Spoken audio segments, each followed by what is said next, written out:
नमस्कार, news for live में आपका स्वागत है। मैं हूं राहुल सिंह शेखावत और आज चर्चा तेलंगाना की। वजह यह कि आपको मालूम है कि 5 राज्यों के चुनाव हो रहे हैं। मिजोरम, राजस्थान, छत्तीसगढ़ और मध्य प्रदेश में पोलिंग हो चुकी है और अब सिर्फ तेलंगाना में बाकी है, जिसके लिए प्रचार आज खत्म हो रहा है और उसके बाद मतदान होगा, जिसके बाद 3 दिसंबर को चुनावी नतीजे सबके सामने आ जाएंगे। लेकिन सबसे पहले सवाल ये कि आखिर तेलंगाना में होने क्या जा रहा है। क्या तेलंगाना में जो केसीआर की सरकार है वो बचेगी या जाएगी? जाहिर सी बात है, चुनाव होगा तो 2 चीज होंगी, या तो सरकार बचेगी या सरकार जाएगी। और सरकार रहेगी तो क्या मजबूत सरकार आएगी या फिर कोई गठबंधन की स्थिति बनेगी? तो इस पर सबकी नजरें लगी होंगी। लेकिन उससे पहले जो स्थिति रही है पूरे चुनाव प्रचार के दौरान, जिस तरह से पूरा चुनाव प्रचार रहा है, आपको मालूम है बिल्कुल एक गलाकाट प्रतियोगिता रही है। कांग्रेस की बात करें, बीआरएस की बात करें, चाहे बीजेपी की बात करें, आज की तारीख में बीआरएस की सरकार है, यानी केसीआर के नेतृत्व में जो भारतीय राष्ट्र समिति है उसकी सरकार है, जिसको पहले कभी तेलंगाना राष्ट्र समिति कहा जाता था। उसके बाद चूंकि राष्ट्रीय उनकी महत्वाकांक्षा हिलोरे मार रही थी, तो उसके बाद उन्होंने भारत राष्ट्र समिति उसका नाम पार्टी का कर दिया है। तो लगातार दूसरे टर्म की सरकार है। अब सरकार बचाना उनके लिए एक बहुत बड़ी चुनौती बना हुआ है। वजह ये कि जो मुकाबला है उनका सीधे तौर पर जो बताया जा रहा है, जो अभी तक की स्थिति बनी हुई कांग्रेस से उनका सीधा मुकाबला है। उधर बीजेपी, आप जानते हैं कि बीजेपी दक्षिण भारत में अपना विस्तार करने की तैयारी में लगी है और प्रधानमंत्री नरेंद्र मोदी के चेहरे के सारे बीजेपी लगातार आगे बढ़ना चाह रही है। अब सवाल ये है कि क्या मतदाता बीजेपी को तेलंगाना में पैर जमाने की जगह देंगे? और चूंकि कांग्रेस की बात करें तो कांग्रेस का दक्षिण भारत में अपना एक जनाधार रहा है और खास तौर पर जो अविभाजित आंध्र प्रदेश हुआ करता था उसमें कांग्रेस की बहुत मजबूत स्थिति हुआ करती थी। यूं भी कह सकते हैं कि जब कभी भी कांग्रेस राष्ट्रीय स्तर पर या अन्य राज्यों में कमजोर हुई तो आंध्र प्रदेश से उसकी भरपाई हुआ करती थी। लेकिन तेलंगाना बनने के बाद कांग्रेस की स्थिति वो हो गई थी कि सर भी पिटा, घर भी लुटा और उसके बाद आप जानते हैं कि सरकार भी तेलंगाना में बन नहीं पाई थी। वजह ये कि जब आंध्र प्रदेश के विभाजन की बात चली थी, तेलंगाना कांग्रेस के यूपी सरकारी कार्यकाल बना था, उसके बाद जो जनाक्रोश आंध्र में हुआ था तो उससे वहां पर जीरो हो गई थी और आंध्र प्रदेश में टीआरएस जो तेलंगाना राष्ट्र समिति थी उसकी सरकार बन गई थी और लगातार दूसरे टर्म की सरकार है। लेकिन इस बार क्या चीजें इतनी आसान है?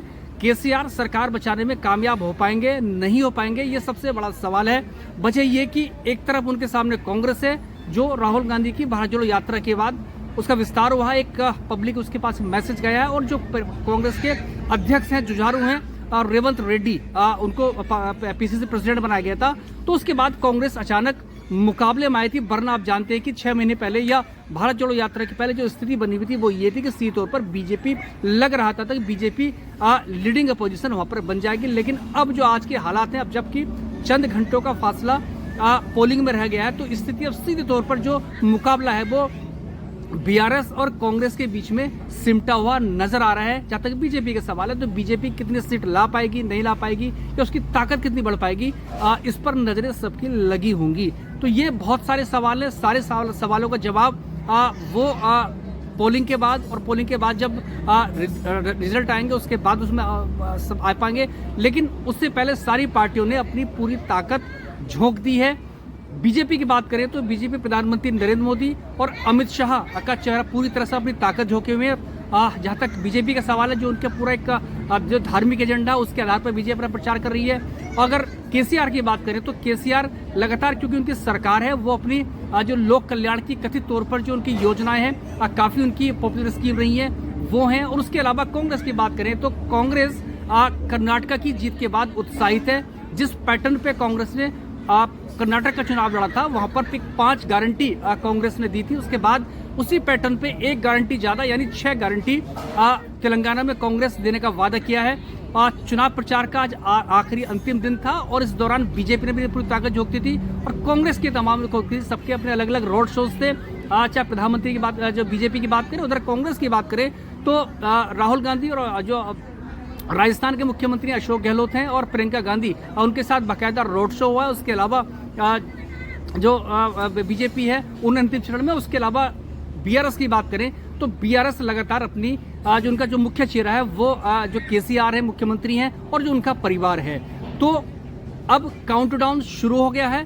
पार्टियों ने अपने अपने हिसाब से, अपने अपने एजेंडे के हिसाब से जो तमाम मतदाता हैं उनको समझाने की कोशिश की है, उनको या आकर्षित करने की कोशिश की है। लेकिन ये कह सकते हैं कि जो तमाम मतदाता हैं वो अपना मन बना चुके हैं। अब किसके पक्ष में जाएंगे 3 दिसंबर को पता लगेगा, लेकिन उसके पहले ये सीधे तौर पर तो ये है कि आखिर नतीजा क्या आएगा। जैसा मैंने शुरुआत में चर्चा की थी कि क्या केसीआर की सरकार बचेगी या जाएगी, लेकिन उससे ज्यादा महत्वपूर्ण सवाल ये भी है कि जो रिजल्ट आएंगे क्या स्पष्ट बहुमत किसी एक पार्टी के लिए आएगा, और अगर बहुमत नहीं आया तो फिर वो खंडित जनादेश होगा। तो खंडित जनादेश होने की स्थिति में क्या सूरत बनेगी, क्योंकि आप जानते हैं कि बीजेपी और कांग्रेस दो ध्रुव है, दो अलग ध्रुव है जो कभी एक साथ एक पायदान पे सरकार बनाने के लिहाज से नहीं आ सकते हैं, न पहले आए हैं, न आज आए हैं, न कल आ पाएंगे। लेकिन बाकी जो पार्टियां हैं वो सुविधा के हिसाब से, खासतौर पर जो क्षेत्रीय दल हैं वो सुविधा के हिसाब से एक दूसरे के साथ आते और जाते रहे हैं, गठबंधन में शामिल होते रहे, गठबंधन छोड़ते रहे हैं। तो तेलंगाना में इस लिहाज से भी तेलंगाना का चुनाव महत्वपूर्ण है कि क्या अगर गठबंधन की स्थिति हुई, अगर खंडी जनादेश हुआ, तो उस स्थिति में आखिर कौन जाएगा।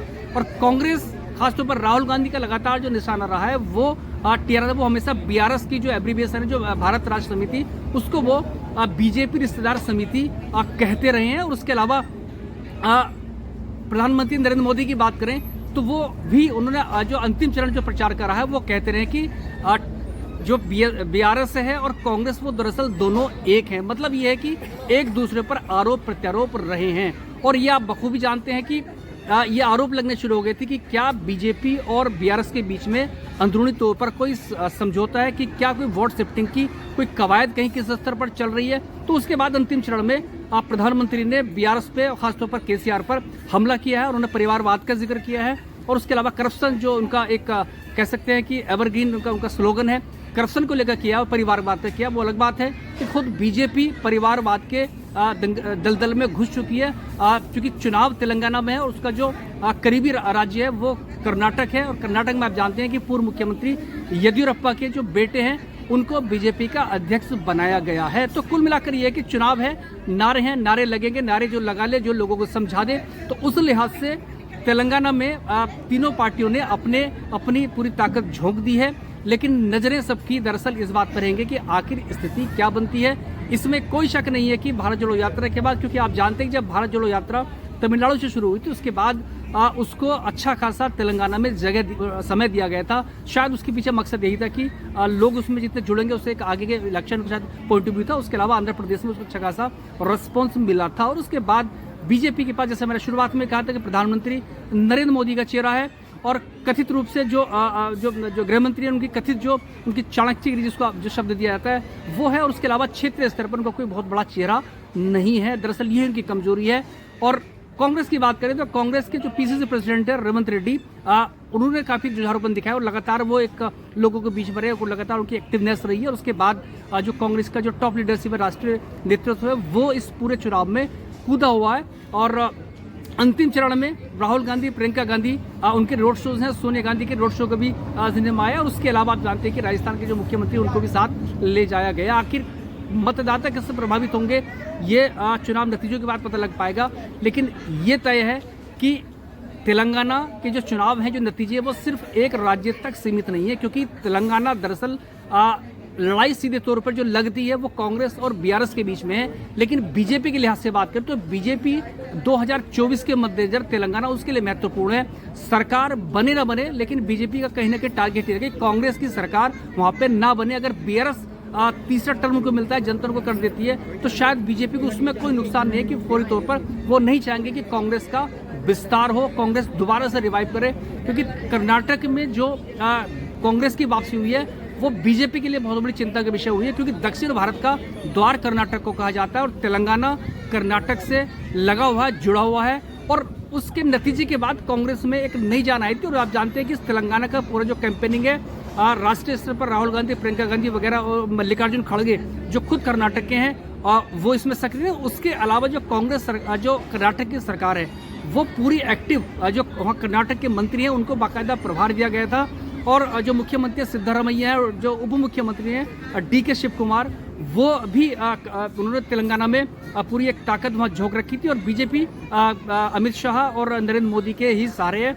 और बीआरएस का जहाँ तक सवाल है, बीआरएस केसीआर का परिवार खुद है, उनकी बेटी हैं जो कविता हैं, उन लोगों ने पूरी ताकत झोंक दी है। और इस सारी राम कहानी के बीच में एक और फैक्टर है, उसका नाम है असदुद्दीन ओवैसी, जो एमआईएम के जो मुखिया भी हैं और सांसद भी हैं और मौजूदा जो सरकार केसीआर की है उनके साथ हैं। तो वो उनका एक बहुत बड़ा रोल होगा कि आखिर अगर गठबंधन की स्थिति बनती है बाद में, अगर जनता खंड देगी तो उनका आखिर क्या, वो जाहिर सी बात है वो किसके साथ जाएंगे, फौरी तौर पर वो उनके साथ है। तो कुल मिलाकर ये है कि तेलंगाना का चुनाव महत्वपूर्ण है 2024 के मद्देनजर। बीजेपी की रणनीति आज की नहीं, बीजेपी 2024 को साध कर चल रही है।